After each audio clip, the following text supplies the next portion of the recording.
राधे राधे, जय श्री कृष्णा। कैसे हैं आप सब? आई होप कि आप सब अच्छे होंगे, खूब मन लगाकर पढ़ाई कर रहे होंगे। आज अपने टॉपिक करेंगे मध्यकालीन आर्य भाषा, जो कि first grade second grade UGC net set के लिए उपयोगी है।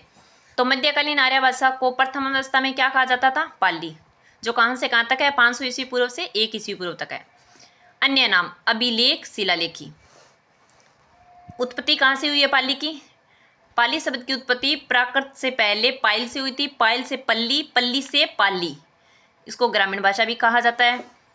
कुछ विद्वानों का मत है बौद्ध साहित्य को पालने वाली और रक्षा करने वाली भी इसी भाषा को कहा जाता है।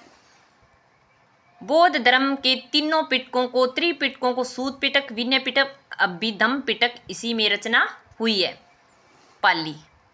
पाली भाषा में संस्कृत में नपुंसकलिंग लोप होने लगा था। पाली भाषा में संस्कृत में द्विवचन भी लोप होने लगा था। पाली शब्द संपदा, मूल, आधार स्वाभाविक रूप से तद्भव शब्द है। प्रचार और प्रसार कहाँ हुआ था? मगध में, कलिंग में, चीन में और जापान में। आर्य भाषा का दूसरी अवस्था प्राकृत। दूसरी अवस्था कौन सी होगी? प्राकृत 1 ईस्वी से 500 ईस्वी तक है। भरत मुनि ने संस्कृत विकृत रूप को ही प्राकृत भाषा माना है, बोलचाल की भाषा माना है। जैन साहित्य इसी में रचित हुआ है। किशोरी दास वाजपेयी ने इसे 3 चरणों में बांटा है।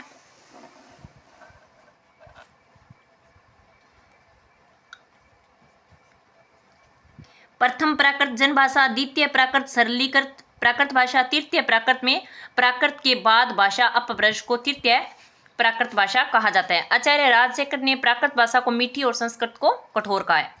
इसके 5 भेद मानिए। महाराष्ट्री शोरसेनी मथुरा, मागधी मगध में, अर्ध मागधी शोरसेन मगध में, पेशाची ग्रियसन ने दर्द प्रभावित माना है। इसका क्षेत्र कौन सा हो गया? पश्चिमोत्तर भारत हो गया।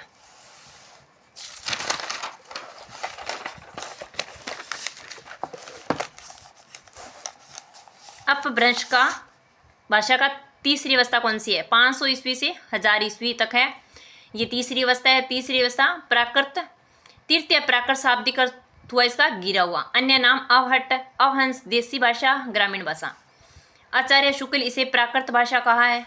चंद्रधर शर्मा गुलेरी ने परवर्ती रूप पुरानी हिंदी कहा है।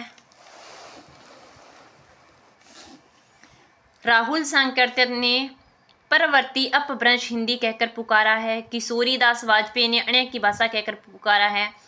विद्यापति ने अवहट को देसी बनिया कहा है। बोला शंकर ने हिंदी की आरंभिक अवहट कहा है। अपभ्रंश का क्षेत्रीय रूप देख लेते हैं।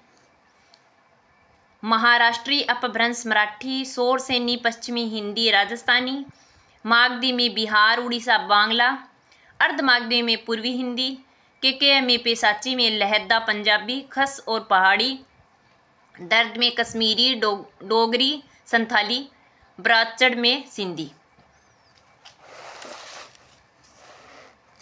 नोट हरदेव बहारी ने अवहट को प्रथम प्रयोग ज्योतिश्वर ठाकुर की रचना कौन सी है? वर्ण रत्नाकर में मिलता है। धर्मपाल का भविष्यत कहा अपभ्रंश का पहला काव्य है। धर्मपाल का भविष्यत कहा अपभ्रंश का पहला महाकाव्य है। धन्यवाद हमारे वीडियो में अंत तक बने रहने के लिए। अगर हमारा वीडियो आपको अच्छा लगे तो लाइक कीजिए, शेयर कीजिए, सब्सक्राइब कीजिए। धन्यवाद।